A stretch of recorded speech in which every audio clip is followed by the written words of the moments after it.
Hi everyone! Welcome to my vlog. Hindi, joke lang. So anyway, pero totoo nga, mag-vlog na ako. So for the first time, I'm trying to do an official vlog. At gusto ko, yung iba-vlog ko, yung bago kong kotse. So papasilip ko sa inyo today, yung bago kong kotse. But before that, kwentuhan ko muna kayo. Alam niyo naman yung life story ko, mahirap lang ako buong buhay ko. Nagko-commute, nag-jeep, nag-LRT. Pero because of Sun Life, because of being a financial advisor and manager ng Sun Life, nakabili ako ng iba't ibang mga kotse. So simulan na natin sa una kong kotse, yung Toyota Wigo. Nagkaroon din ako ng Toyota Fortuner. Nagkaroon din ako ng Toyota FJ Cruiser. Pero grabe yung FJ Cruiser. Literal na 3K per day kapag city driving. So, binenta ko agad yon. And today, I'm going to show you my Super Grandia Elite. This is actually my fourth car. Pero matagal na to. Actually, itong kotse na to, binili ko to nung December 2020. Nakakatuwa kasi ngayon, literal na ubusan na ng Super Grandia Elite. Pero nung bumili ako, pagbili ko, pagpunta ko ng Toyota, in 1 week time, nalabas yung Super Grandia Elite ko. So yung iba dyan, alam ko naiinggit kasi ang bilis lumabas nung Super Grandia Elite ko. Yes, nung time ko, literal, 1 week, may available na unit for me. So ngayon, tumagal na, nag-10 years na, obviously. So naisip ko, ipa-customize ko kaya? Paggawa ko kaya yung loob na parang artista van. Pero syempre, dahil hindi naman malaki yung kotse ko, tatawagin ko atong Starlet van. Hindi, joke lang. So anyway, para siyang artista van, pero huwag kayo masyadong mag-expect.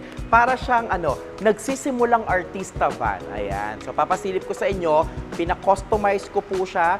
Kakaiba siya, hindi siya yung usual na artista van na makikita ninyo dahil simple lang siya. So, happy lang talaga ako sa naging resulta ng van ko. Tara na. So, ito na nga. Silipin na natin ang aking customized van. Ayan. Taran! Ayan. So, this is my van. Ganda, no? Ayan. So buksan ko lang yung ilaw kasi medyo madilim. So anyway, yung van ko, it's not the usual black and white or wood or gray. Narealize ko gusto ko ng iba, so nagpa-blue ako. So may powder blue, may navy blue. So it's really royalty para sa akin. I don't want to use the usual colors ng mga customized van. Tapos, nilagyan ko siya ng lining ng orange. So yung orange niya, parang Hermes orange yung ginamit ko. So ito yung van ko. So everyday, ito yung ginagamit ko. So nare-recline siya. Yun naman ang feature ng Super Grandia Elite. Tapos natataas din yung kanyang footrest. Ayan.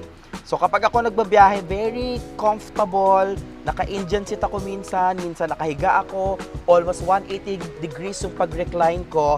Tapos, tour ko kayo, pakita ko sa inyo yung features ng van ko. So, una, isa-isahin natin. So, itong mga to, ito yung pindutan para sa mga ilaw. So, pag pinindut mo yun, iilaw yung mga iba't ibang mga area. Pero ito yung pinaka-classic dito. Pag pinindut mo yung number 4, tanan! O, lalabas yung vanity mirror ko. Tapos pag number 5, ayun naman. Lalabas yung vanity mirror. So, ako kasi mahilig akong mag-ayos ng buhok, mag-ayos ng muka. So, gusto ko talaga may vanity mirror yung kotse ko.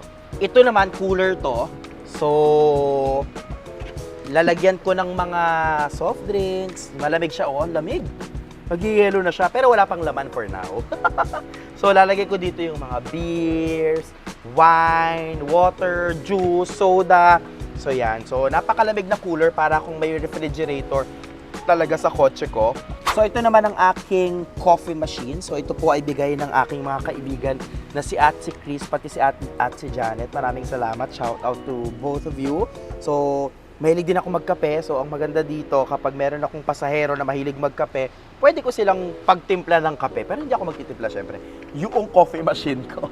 Ayan. So, anyway, ito naman, another lalagyan lang. So, pwede ko dyan ilagay yung mga,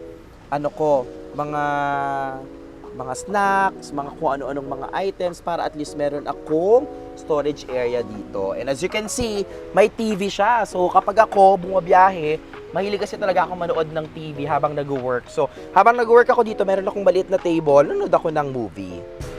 Ayan. So ito naman, kung makikita ninyo, meron akong mga twinkle twinkle little stars dyan. So, pwedeng wala yan. So, napapatay yan. Tapos na-on ko din yan. Patayin natin yung ilaw para makita ninyo. Ayan. So, nabubuksan siya. Ayan. Di ba? Ang ganda.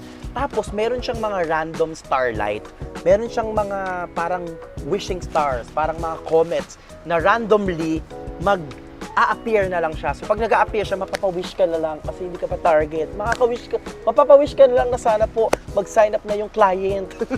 Ayan. So anyway, ang maganda dito sa Starlight na to, naiiba-iba yung kulay niya. Oh! Diba? May iniikot ka lang dito na machine. Ayan. So pwede palang blue. Pwede pala akong mag-blue kasi dahil blue yung kotse ko. So blue din yung Starlight natin. Ito to add, yung bintana ko, kung mapapansin ninyo, para siyang bintana ng eroplano.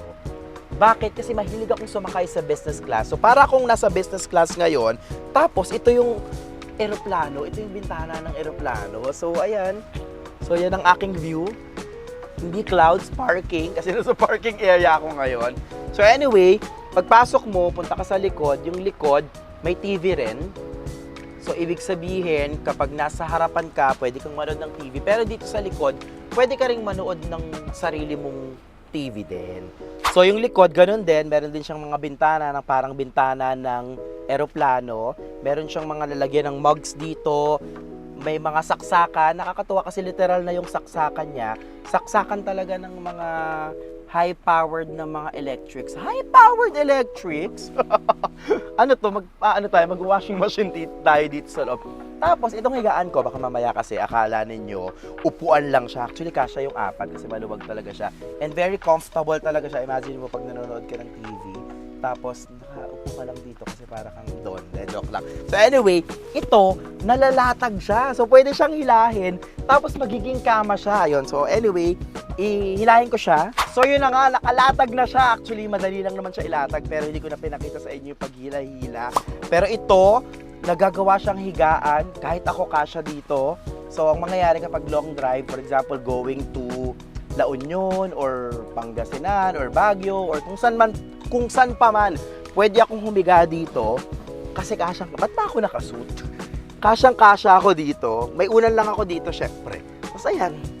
So nakahiga na ako buong biyahe. Nanonood ako ng TV kasi nga meron akong sarili kong TV dito. Tapos hindi lang siya pang isang tao. Parang kasya dalawang tao.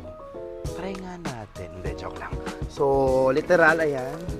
Syempre, papatayin ko lang yung ilaw dito kasi para akong kukunin dito sa ilaw ko dito. Ayan. Ang sarap.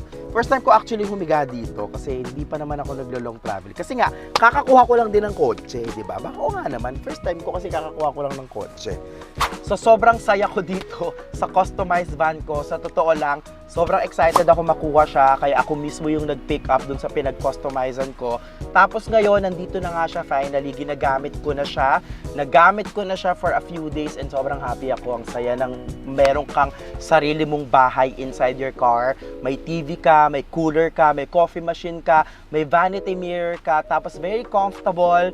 Ang ganda ng surround ko dito. Ang ganda ng view ko kasi sa totoo lang ayoko kasi talaga ng maliwanag. So gusto ko talaga ng madilim lang, dim light lang, kumbaga sa lights on or lights off tayo. Hindi. So yun lang, maraming salamat sa panonood ng aking first ever official vlog. Actually, nag-vlog naman ako. Pero gusto ko lang sabihin na ito yung first official na vlog ko. Matutulog muna ako kasi medyo pagod ako for today. So, bye everyone! Ako.